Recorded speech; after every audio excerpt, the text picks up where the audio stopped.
Bismillahirrahmanirrahim. Assalamualaikum warahmatullahi taala wabarakatuh. Semoga masih bertenaga untuk mendengar rekaman seterusnya. Okey, kita masuk topik yang baru. Topik seterusnya harta dan pemilikan. Okey. So, sedikit introduction kan. So, Islam meletakkan harta sebagai salah satu keperluan asasi dalam kehidupan manusia. Surah Al-Baqarah ayat 29.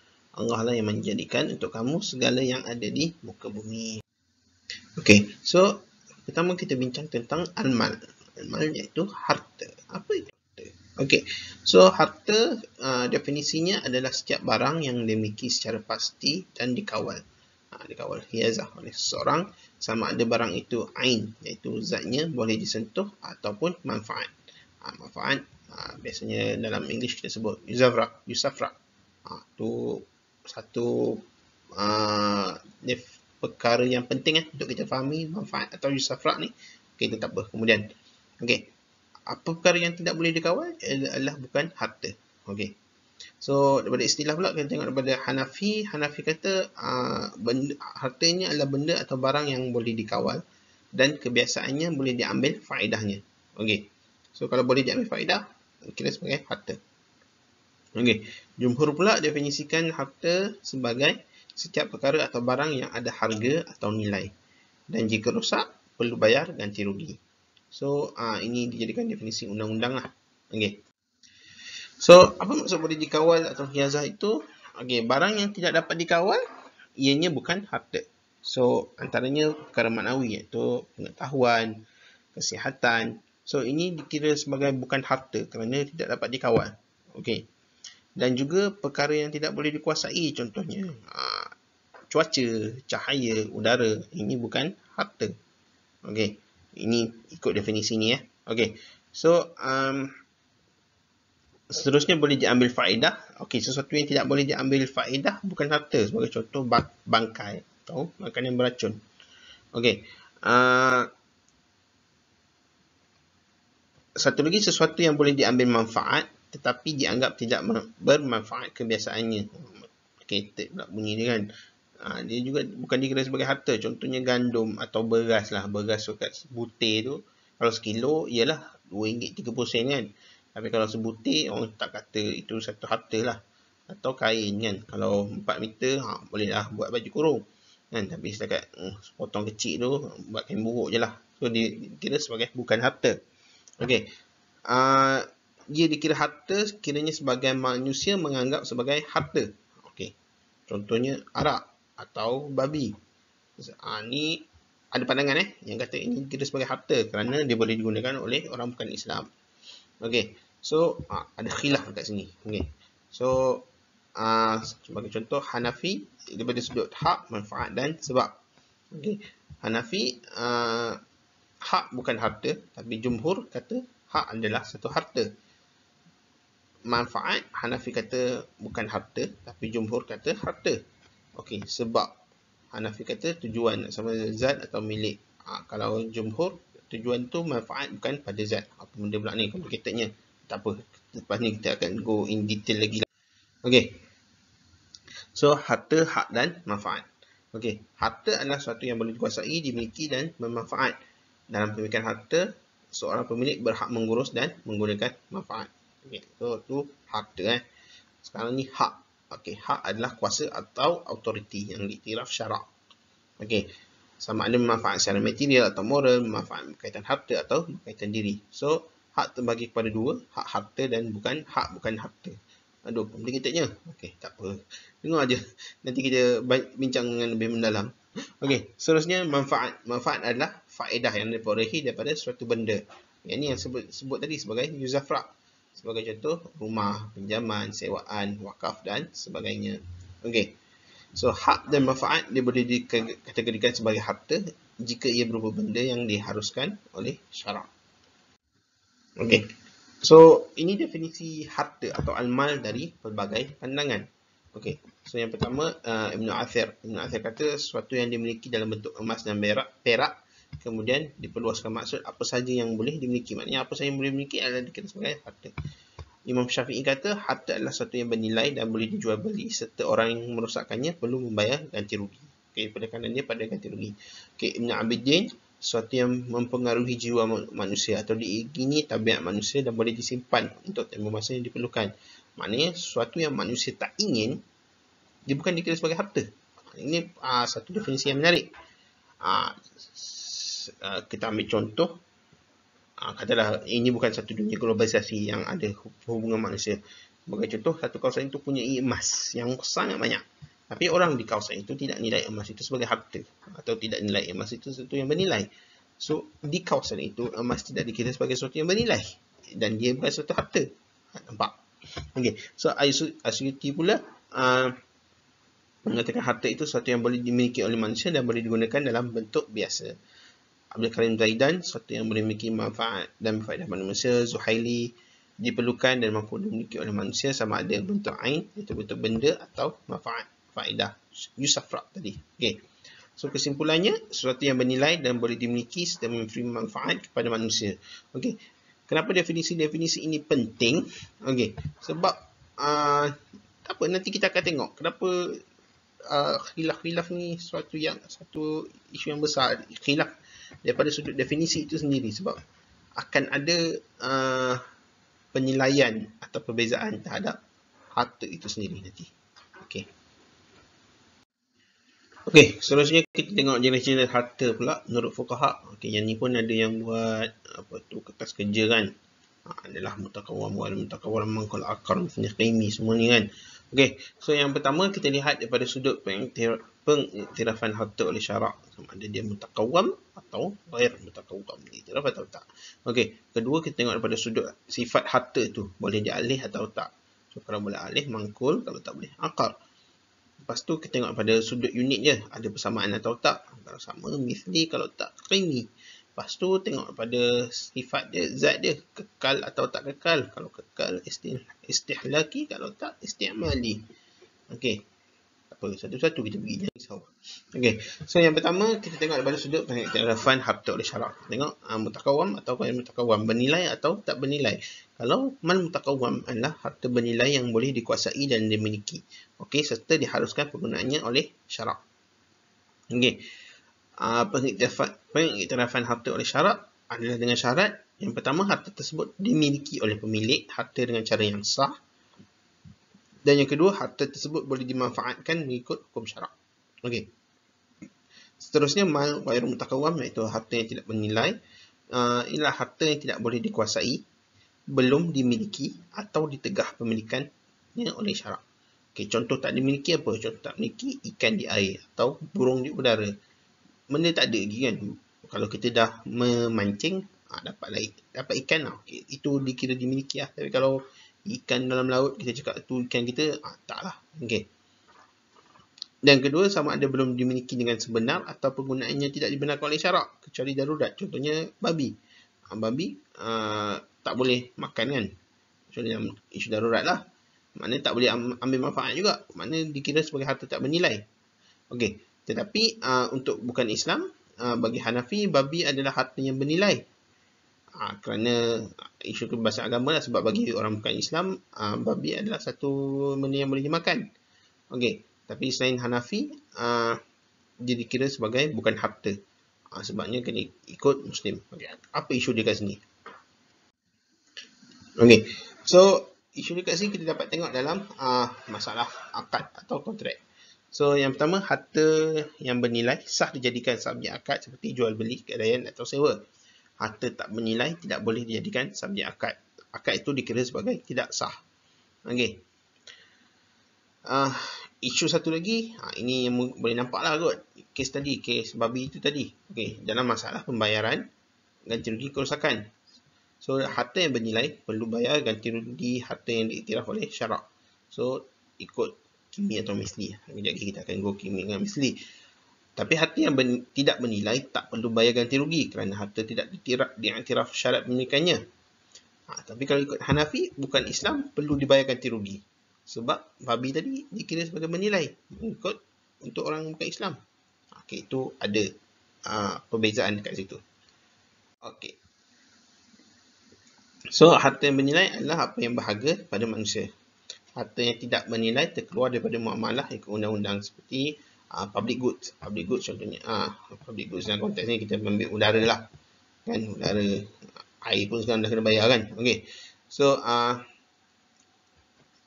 harta yang tidak bernilai lain contohnya harta yang diharamkan oleh undang-undang, contohnya dedah atau ketum, kan, walaupun ada harga tapi benda tu kira tidak bernilai di sisi undang-undang. Dan seterusnya harta kerajaan untuk umum. Ini public good yang lain lah, contohnya lampu jalan, jalan raya, jalan kampung, itu public goods yang boleh digunakan oleh semua orang yang untuk umum. Okey, seterusnya kita tengok harta itu daripada sudut sifatnya, sama ada boleh dialih atau tak. Ini kita tengok mal mangkul, harta boleh alih, atau mal akar, harta tak boleh alih. So mal mangkul boleh diubah dari satu tempat ke satu tempat lain tanpa mengubah bentuk atau struktur asal harta tersebut. Contohnya kereta, barang, wang, kita boleh angkat kan, pindah tempat lain. Tapi harta tidak boleh alih, mal akar ni tak boleh dialih lah. Kalau alih dia jadi lain lah. Okey, contohnya tanah. Tanah memang tak boleh alih lah. Bangunan 4 tingkat tak boleh alih. Tapi kalau rumah kampung dulu kita boleh angkat kan. Itu mungkin boleh dimasukkan sebagai tak alih. Okey. So again kat sini pun ada perbezaan khilaf jugalah, khilaf ulama antara Hanafi dengan Maliki. So Hanafi cakap harta alih adalah boleh pindah, sama ada struktur itu kekal atau berubah. Dan harta tidak alih kekal, tidak boleh pindah, iaitu tanah sahaja. So kalau jual tanah, bangunan, pokok, tanaman, semua tu dikira sebagai harta tak alih, kecuali dia ikut bumi yang tu sekali, kan. So kalau jual bangunan atas tanah, dia kira tidak terikut tanah kerana bangunan itu dikira sebagai harta alih. Okey. Maliki pula menyempitkan bidang harta alih dan memperluaskan harta tak alih. So harta tak alih kalau ubah menjadi rosak dan berubah, maknanya bukan tanah je. Kalau kita ubah tu termasuklah bangunan ke pokok ke. So civil law pun menerima konsep ni sebagai harta alih, maknanya apa-apa yang berada di atas tanah tu dikira sebagai harta tidak alih. Okey. Contoh pemindahan mangkul pada akar, contohnya pintu, saluran paip dan elektrik, dia boleh jadi akar kalau dia bersambung dan melekat dengan akar. Okey. Pada masa yang sama, akar pun boleh jadi mangkul. Contohnya batu bata pada rumah tu, kalau rumah dah hancur, dia boleh dialih juga. Kayu, runtuhan. Contoh dia lah. Okay. So tujuan pengkategorian ini dapat dilihat dalam masalah. Banyak juga masalah ni. Satu, syufa'ah. So hak syufa'ah ialah ambil harta kongsi dengan gantian harta lain. Maknanya kita nak ganti harta tu. Okey. Harta tak alih tertakluk kepada hak syufa'ah, tapi harta alih tidak ada hak syufa'ah. So kalau tengok isu Maliki Hanafi tadi, akan ada pertikaian lah dekat situ. Okey, seterusnya ini satu isu yang besar juga dalam isu wakaf. Okey. So wakaf harta tak alih sah wakaf. Manakala wakaf harta alih ada perbezaan pendapat. Bagi Hanafi, harta tak alih saja boleh diwakafkan, termasuklah mangkul ikut akar. Okey. In term of wasiat, orang yang mewariskan boleh jual harta alih bila perlu. Dan tapi dia tak boleh jual harta tak alih tapi dibenarkan seperti untuk tujuan bayar hutang. Maknanya dia boleh jual harta yang boleh alih tapi tak boleh jual harta yang tak boleh alih. Cuma dibenarkan untuk tujuan bayar hutang. Complicated sikit ayat dia. Macam mana nak simplify dua ayat ni aku. Okey. Okey, seterusnya dalam jual beli. Okey. So harta tak alih, pembeli boleh menjual harta yang dibelinya walaupun barang tersebut belum diterima. Okey, harta tak alih ni kita boleh jual walaupun belum diterima.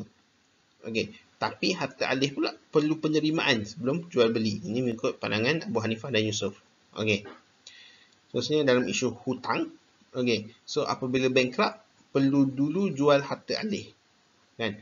Kalau tak cukup baru kita top up dengan harta tak alih. Okey. Okey, seterusnya kita tengok daripada sudut unitnya, ada persamaan atau tak, mithli dan qimi. Mithli harta serupa, qimi harta senilai. Okey, so mithli harta mempunyai persamaan dengan harta lain di pasaran. Okey, tanpa ada perbezaan ketara. Contohnya kereta Proton yang baru apa, X50. Okay. So X50 ni rosak, katalah kita langgar, kita boleh ganti rugi dengan X50 yang lain. Contoh, senang nampak, harta serupa kan. Okay. Ada 4 kategori. Yang pertama, al-makilat, barang yang boleh disukat seperti gula, beras dan sebagainya. Al-mauzunat, yang boleh ditimbang seperti kapas, buah-buahan. Al-adadiyat, boleh dihitung atau dikira seperti kerusi, meja, kereta. Dan az-zariyat, boleh diukur keluasan seperti kain, tanah dan sebagainya. Okay, ni jelas kan. Okay, seterusnya harta malqimi atau harta senilai. So, malqimi ni harta yang tidak memiliki keserupaan atau memiliki persamaan tetapi berbeza harga yang ketara. Okey. Contoh senang. Kita cakap tadi kereta kan, X50 kan. Proton X50. Tapi kalau ada satu kereta antik. Saya pun tak pasti Ford Mustang zaman dulu kan. Tahun 90-an. Okey. Model tu cuma ada satu je di dunia. Katakanlah. Okey. So, dia tidak ada harta yang serupa dengan dia. Kan? Cuma kita boleh nilai lah. Katalah kereta tu kita nilai harga 10 juta katakan. Maknanya dia ada nilai. Tapi dia tidak ada yang serupa dengannya. Okay. So, maknanya kita boleh cakap malqimi ni harta yang sukar diperolehi di pasaran. Atau ada di pasaran tapi berbeza daripada segi timbangan dan harga. Okay. So, harta serupa boleh jadi harta senilai. Contoh tadi macam X50 tu kan. Katalah lagi 20 tahun X50 dah tak keluar dah.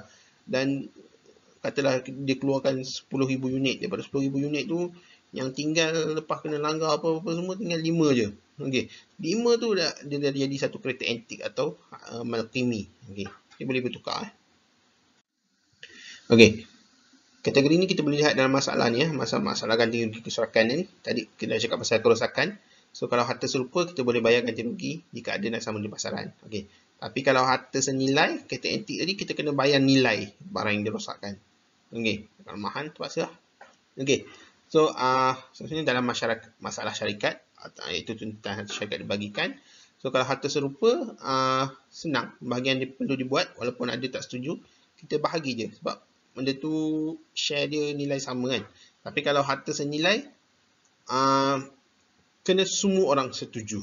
Maknanya kalau kereta antik tu nak jual ada 4 pemilik, 4 orang kena setuju.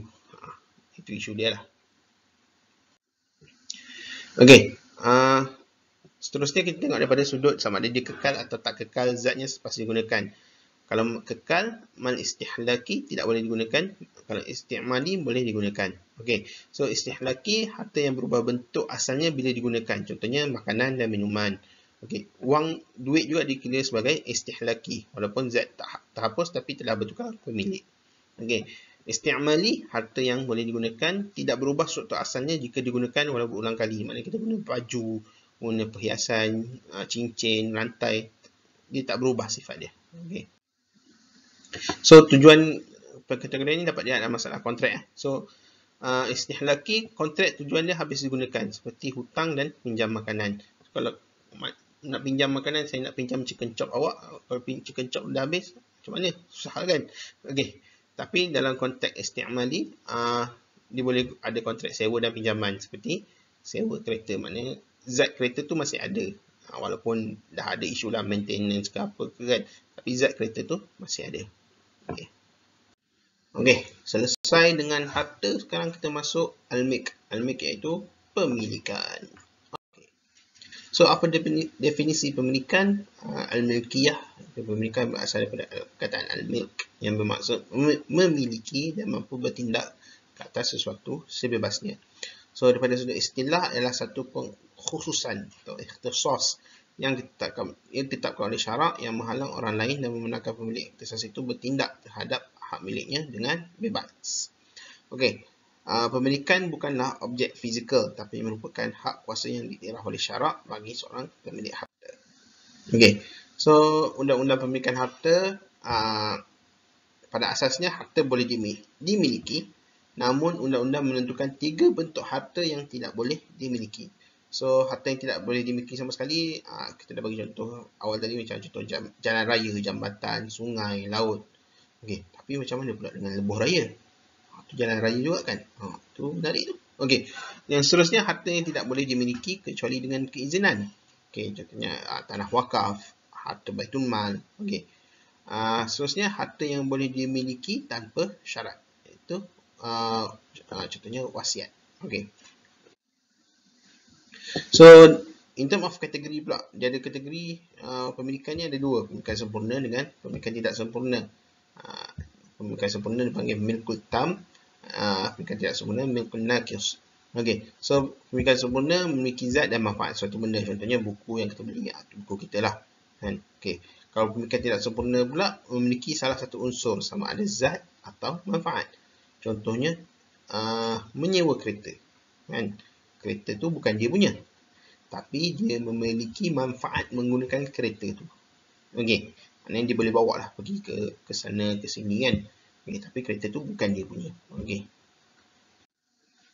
So, ciri-ciri pemilikan sempurna bersifat kekal, tiada jangka masa tamat, kecuali pemilik sendiri yang menamatkan pemilikannya, dan pemilik berkuasa penuh ke atas harta yang dimilikinya. Boleh buat apa saja terhadap hartanya, termasuk ambil keuntungan. Okey, kalau berlaku kerosakan ke apa-apa masalah ke, dia tak perlu bayar ganti rugi sebab dia punya kan. Okey, sebab pemilikan sempurna, penguasaan harta yang belum dimiliki, contohnya penolakan tanah, cari gali, memburu dan lain-lain.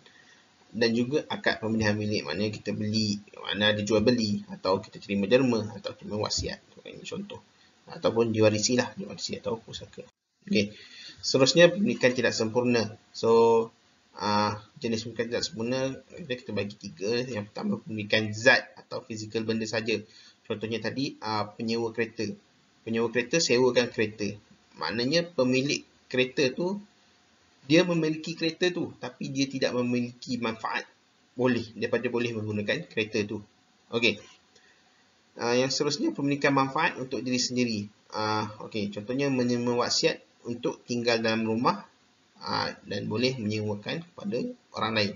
Okey. Seterusnya, hak penggunaan terbuka. Contohnya, ni jelaslah penggunaan jalan raya. Okey. So, sebab pemilikan tidak sempurna ni, ada kebenaran dia, kebenaran sewaan, pinjaman atau wakaf atau wasiat. Maknanya kalau harta wakaf pun, katalah kita boleh contoh orang buat rumah di atas satu wakaf rumah, kata mampu bilik kan. Maknanya kita hanya boleh mendapat manfaat bangunan itu, usufruct of the building, tapi kita bukan memiliki tanah wakaf tu. Kita mendapat manfaat apa yang ada di atas tanah tu. Okey. So, ciri-ciri pemilikan zat atau fizikal saja. Okey, so pemilik zat tidak berhak menggunakan manfaat tersebut selagi manfaat tersebut dimiliki orang lain. Contohnya kalau sewa kereta, orang yang guna kereta tu lah boleh gunakan kereta tu. Walaupun kita pemilik kereta tu, tapi kita tak boleh guna kan. Dan pemilik tidak boleh melakukan sembarang perbuatan yang menyebabkan pemilik manfaat terhalang mendapat manfaat. Maknanya kalau kita sewakan kereta tu, kita tak boleh tiba-tiba nak panggil balik ke apa ke. Maknanya dah ada syarat kita sewakan kereta tu sebulan. Kita kena biarkanlah orang tu pakai kereta tu selama sebulan. Tak boleh tiba-tiba cakap nak pinjam, pulang balik pukul 12, nak pakai jap 3 jam. Tak boleh kan. Okey. So, itu maaf ciri-ciri pemilikan manfaat saja, dia boleh dibataskan melalui cara, masa, tempat atau penggunaan. Contohnya kereta tadi lah, kita cakap boleh pinjam sebulan saja atau 3 hari saja kan. Boleh guna 200 km saja. Ada ciri-ciri dia macam tu. Manfaat juga tak boleh diwariskan. Okey. So, pemilik manfaat ni dianggap sebagai pemegang amanah saja dan dia bertanggungjawab atas kerosakan yang disengajakan. Okey. So, katalah diwariskan rumah. Katalah kita ada adik-beradik, kita diwariskan rumah tu atas nama kita, tapi kita sebagai pemegang amanah je. Kalau berlaku kerosakan atas rumah tu disebabkan oleh diri kita, kita kena bertanggungjawab atas kerosakan tu. Maknanya sebab kita bukan pemilik total rumah tu. Ada adik kita yang juga menjadi pemilik rumah tu. Cuma nama kita tu ditulis pemilik, tapi technically kita adalah pemegang amanah. Okey. So, segala pembelanjaan perlu ditanggung oleh pemilik manfaat. Okey. Contohnya dalam kes kereta tadi, kalau dia kena bayarlah minyak kereta ke apa ke, dan kalau rosak, ada aksiden yang disebabkan oleh dia perlu tanggung lah. Okey. Dah tempoh masa dia perlu pula pulangkan. Tapi terkecuali jika ada sebab tertentu. Contohnya padi belum dituai, tapi perlu bayar sewa yang sepadan hinggalah hasil yang dituai. Maknanya benda boleh bincang lah. Okey. Tapi peramatan juga berlaku sekiranya tamat tempoh manfaat atau meninggal dunia dan manfaat tidak dapat digunakan lagi. So, pemilikan tidak sempurna yang lain contohnya hak mengguna secara terbuka. Ini kita dah cakap pasal air di tempat terbuka, iaitu sungai, air dalam perigi yang diusahakan, air simpanan. Okey. Dan perlu ada hak untuk membina saluran air, hak membina pembaritan, hak mengguna jalan. Maknanya walaupun kita cakap contoh kita beli tanah, tapi tanah tu perlu ada reserve jalan. Katalah tanah tu tak ada reserve jalan dan orang perlu untuk lalu tanah itu untuk sampai ke tanah dia atau sampai ke rumah dia. Orang tu boleh request dengan kerajaan untuk wujudkan reserve jalan tu. Maknanya adalah kena bayar gaji rugi, apa-apa kan. Tapi ada hak dia kat situ. Maknanya tanah tu bukan satu milik yang sempurna. Reserve jalan tu bukan milik kita. Itu maksud dia. Lepas tu ada hak kejiranan juga. Maknanya kita tak boleh melakukan kerusakan yang memudaratkan jiran. Tak boleh lah tengah-tengah malam ni karaoke kat rumahnya, contoh kan. Walaupun tu rumah kita kan. Suka hati kita lah kita cakap kita nak karaoke tengah-tengah malam kan. Tapi ada hak kejiranan kan. Technically kat situ rumah tu tak sempurna pemilikan dia sebab kita ada hak kejiranan dia. Kita tak boleh buat bising tengah-tengah malam, kena hormati jiran. Okey. Seterusnya sebab-sebab hak menggunakan kemudahan sifatnya sebagai hak milik awam disyaratkan dalam perjanjian. Hak sejadah telah lama digunakan oleh orang ramai. Okey, ini satu isu juga. Kalau benda tu orang ramai dah guna lama, kita tak boleh cakap itu kita punya kan. Atau tiba-tiba kita nak acquire benda tu sedangkan orang dah guna benda tu lama kan. Dia akan jadi pemilikan tidak sempurna jugalah di situ. Okey, so in term of perbezaan antara hak penggunaan awam dan persendirian, penggunaan awam boleh digunakan siapa saja, selain individu lah atau pemilik lah. Okey, hak awam berlaku ke atas harta tak alih sahaja. Okey, tapi persendirian dia boleh berlaku ke atas harta tak alih dan tak alih. Okey, hak awam bersifat kekal dan tak ada jangka masa tamat. Okey, so boleh digunakan oleh ramai walaupun kawasan bertukar milik. Okey, tapi persendirian ni boleh tamat apabila tamat tempoh. Contohnya berakhir tempoh sewaan. Okey, bahagian seterusnya, harta dari perspektif Islam. Okey, so daripada perspektif Islam, kita tahu harta adalah hak milik mutlak Allah SWT. Maknanya kita boleh cakap lah itu harta kita kan. Tapi at the end, kita tahu itu adalah hak milik mutlak Allah. Maknanya kalau kita dah meninggal, itu bukan harta kita, diwariskan. Bila waris kita meninggal, itu diwariskan lagi. At the end, siapa punya? So, ialah hak milik Allah SWT. Okey, so kita hanyalah sebagai khalifah dalam menguruskan harta. Dan harta ini juga satu wasilah atau satu jalan lah untuk kita buat kebajikan. Harta itu merupakan satu ujian di dunia. Dan mencari harta tu tak salah. Itu memang satu fitrah. Okay. Tapi perlu ada panduannya lah. Maknanya nak cari harta itu perlu harta yang halal. Okay. So harta hak milik Allah SWT ada beberapa dalil kita boleh tengok. Kita ambil satulah contohnya dalam surah Taha. Ayat ke-6, dialah Allah yang memiliki segala yang ada di langit yang di bumi. Serta yang ada antara keduanya ada di bawah tanah basah dan di perut bumi. Okay. So, manusia sebagai khalifah dalam menguruskan harta. Again, ada beberapa dalil. So, kita ambil contohnya dalam surah Al-Mulk ayat 15. Ialah menjadikan bumi bagi kamu mudah digunakan, maka berjalanlah di merata-rata ceruk rantaunya. Serta makanlah dari rezeki yang diberikan Allah. Okay. Seterusnya harta sebagai wasilah membuat kebajikan.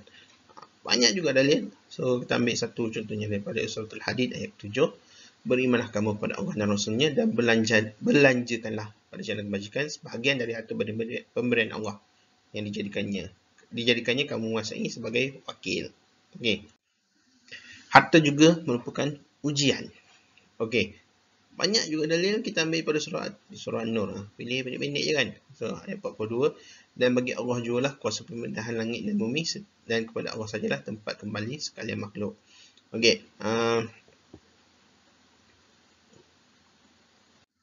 Seterusnya mencari harta ialah fitrah. Kan? Ini kita ambil panjang sikit . Okey, surah An-Nisa ayat 29, wahai orang yang beriman, janganlah kamu makan harta-harta kamu selama kamu dengan jalan yang salah. Maknanya kalau makan dengan jalan yang betul tak ada masalah kan, kecuali dengan jalan penjagaan. Okey, yang dilakukan secara suka sama suka di antara kamu, antara minkum. Okey, dan janganlah kamu berbunuhan sesama sendiri, sesungguhnya Allah sentiasa mengasihi kamu. Maknanya mencari harta itu tidak salah asalkan caranya betul. Okey, so apa tanggungjawab pemilik harta? So antara tanggungjawab pemilik harta, yang pertama mendapatkan harta dengan cara yang betul. Boleh tengok rujuklah surah Al-Mulk, surah Al-Baqarah. Cara berbelanja yang betul, tak boleh membazir kan, dan sebagainya. Dan apa kewajipan kita setelah memiliki harta. Again, sini boleh rujuk surah Al-Isra ayat 29 dan Al-Qasas ayat 77. Okey, so tanggungjawab pemilik harta, ini yang tadi kan. Okey, so yang pertama, harta mestilah melalui jalan yang disyariatkan seperti halal dan dengan usaha. Okey, dan surah Al-Baqarah ayat 250 pula, tak ada siapa pun yang berhak untuk memusnahkan atau membazirkan harta milik Allah dalam apa jua bentuk. Maknanya harta milik Allah tu tak boleh musnahkan. Okey. Dan seterusnya, kena bertanggungjawab dengan harta yang dimiliki. So kita kena buat zakat, nafkah kan. Maknanya harta tu bukan milik kita seorang. Again, kita cakap dari harta hak milik Allah mutlak. Tapi harta yang kita uruskan, yang kita kawal tu, kita perlu bayar zakat dan sebagainya. Okey. So itu saja insya-Allah untuk topik ini. Topik yang agak teknikal, banyak term-term istilah Arab yang mungkin struggle kita nak faham, tapi insya-Allah kita baca slow-slow. Dan ada juga yang buat kertas kerja kan berkaitan dengan topik-topik ini. So ada rasanya. Okey. So insya-Allah nanti kita boleh rujuk baliklah kertas kerja kawan-kawan kita kan, supaya mungkin lebih senang pemahaman tu insya-Allah. Assalamualaikum warahmatullahi taala wabarakatuh.